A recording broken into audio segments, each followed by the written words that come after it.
So, Thunderbolts is Marvel's latest film, which is a misfit ensemble group, and it's hard to look at this film and not just see, Marvel trying to do their own version of the Suicide Squad, the version that James Gunn made. And you know what?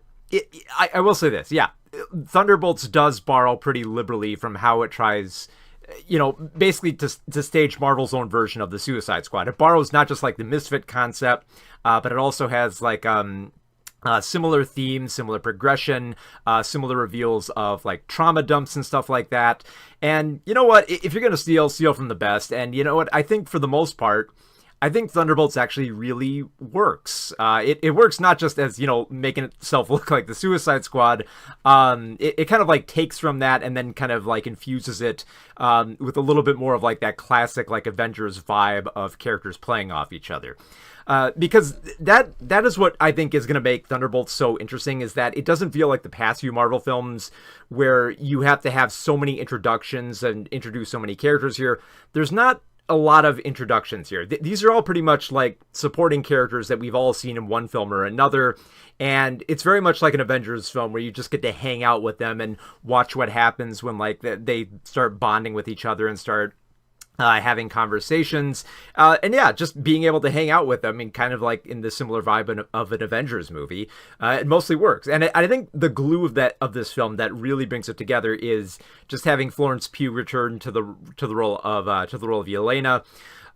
Last seen in Black Widow, or if you want to count the Hawkeye TV series, and she is just such a fantastic character. I mean, just even from like her opening, she opens up the film by just talking about how, she has like this deeply nihilistic sensation of finding no purpose in her life since like the death of her sister.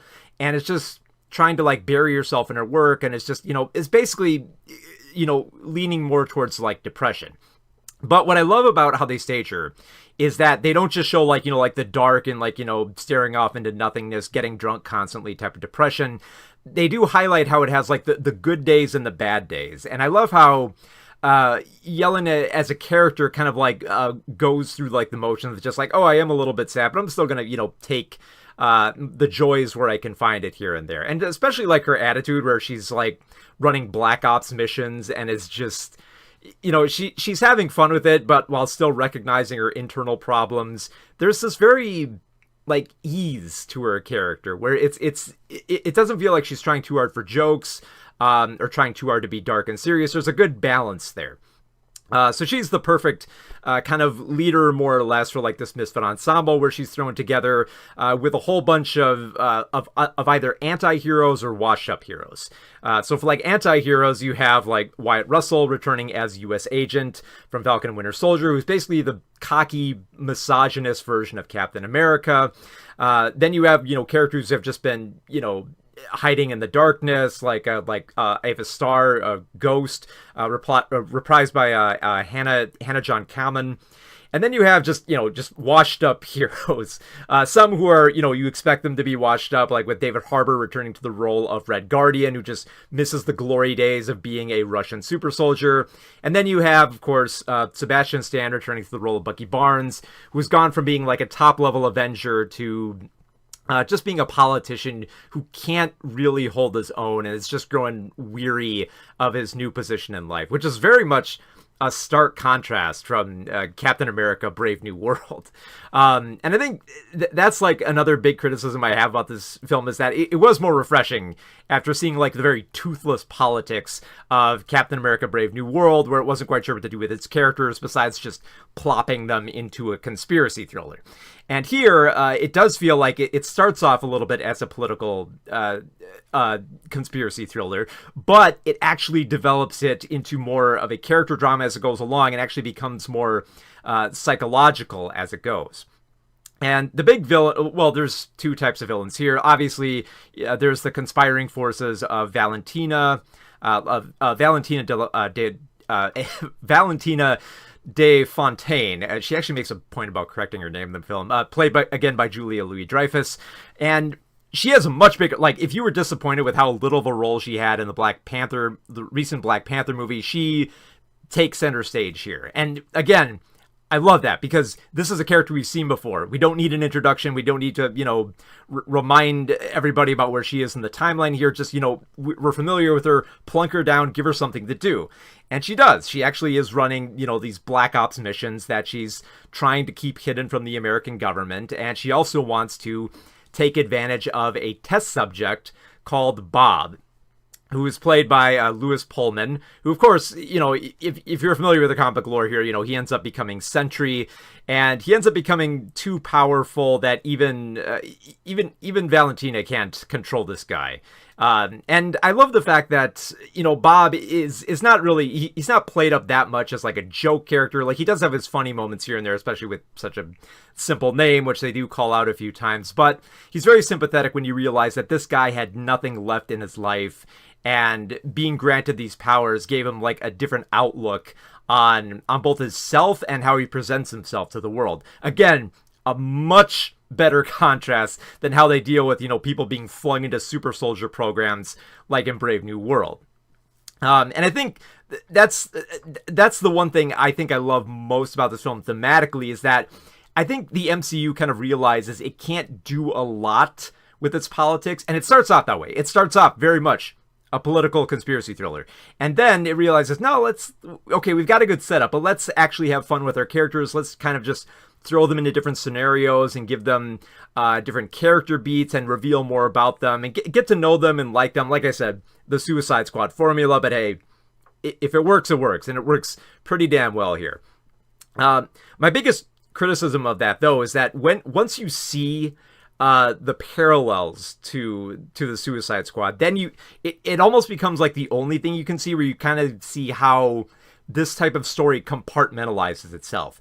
Like, you realize, like, okay, this is the scene meant to showcase how not everyone on this team is probably going to survive. This is the scene where everyone's going to trauma dump.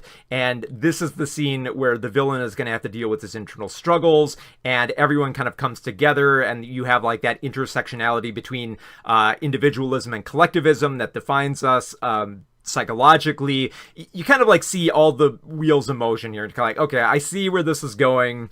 It's not bad per se. It's just that you can kind of see what they're trying to do here. But I want to stress this.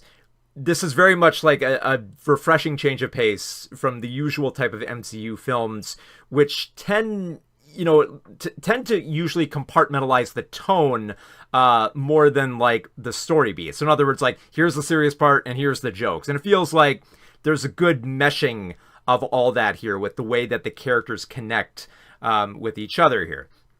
In some cases, though, it is pretty overt. Like, without giving too much away here, there are moments where it's very similar to Doctor Strange in the Multiverse of Madness, in which they really do need to, like, quickly get a backstory of trauma going, like, very quickly. And there's a very convenient way that they do this. It's not as it's not as like weird as it was in like Multiverse of Madness here. It actually kind of makes sense, and thematically it does actually build, which I do love. It always felt like the film was leading up to something else, where it's not just, okay, this happens and then this okay, this happened and then this happened. It's okay, this happens to our characters, which leads to this moment, and that leads up to this. There's an actual progression here, and I think the film kind of struggles a little bit, I think, with what type of movie it wants to be, but I think it almost kind of like embraces that uncertainty of where to go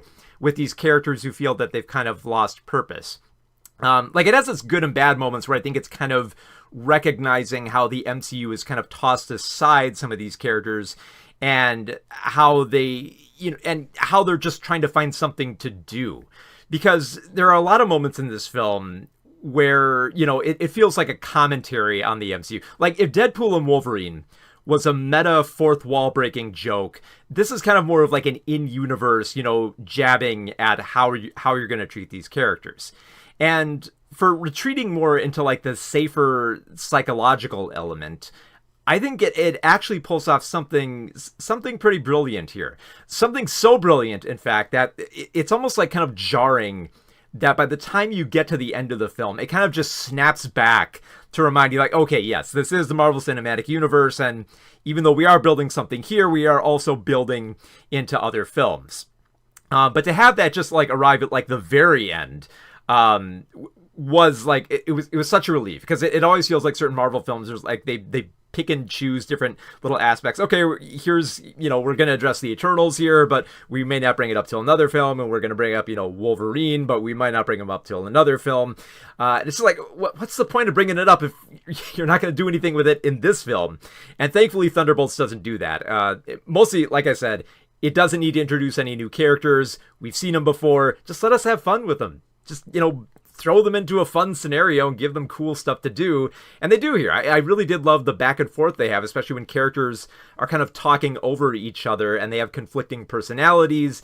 And it's just fun to watch them cavort in this type of film that, even though I don't think it has like a more centered idea of the type of superhero film it wants to be, it does have a better thematic angle of what it wants to explore with these characters. So it does put a lot of effort into making you care about this large ensemble of characters, and that is probably the most important thing you can have in a film like this, because it would be so easy for a lot of these characters to just get lost along the way and you don't really care about them that much. And to be honest, there are a few characters who don't get as much development here. Like we do spend a lot of time with Yelena, and she is a very interesting character. I think it's worth letting her take the keys for most of this film. But it also kind of like sidelines a bit, like her relationship with Red Guardian. Like it feels like he's mostly just there as comic relief. The same goes with Ghost. It feels like she's way more standoffish than she should be for how involved she gets with this group. But like I said, these aren't like huge hindrances. These are just kind of like more like minor annoyances that I wish it could be a little bit better, because then it would actually be like a fantastic Marvel ensemble film. But for like the very attainable goals it sets out to do here, I think it gets the job done, especially for a film where it does try to have like those obligatory moments where like the team is trying to like save civilians from this like crumbling city, which feels like a typical superhero thing. But you know what? We spend enough time with these characters, we get to know them, we get to like them, that by the time we get to the third act and all of kind of like the Marvel hallmarks just kind of descend on this film and remind you that, oh yeah, this is going to lead into other films, it doesn't feel like, like extra baggage or homework. It just feels like you got to hang out with some cool characters, see some neat action, explore more of them psychologically, and see some cool fights, and then hey, there might be something cooler down the line. And this doesn't feel like a bridge film. This feels like it was everything that I wanted from Captain America Brave New World, which, like, because the previous Captain America films, they shook up the MCU. They said, okay, we're not going to, act as a bridge. We're going to, make this like a crucial point, something you have to see. And Thunderbolts does come pretty close to being just that. And I think the biggest thing is, it focuses on these characters who give pretty damn good performances and are just have great chemistry. So yeah, I actually really did love a lot of Thunderbolts without tempering my expectations.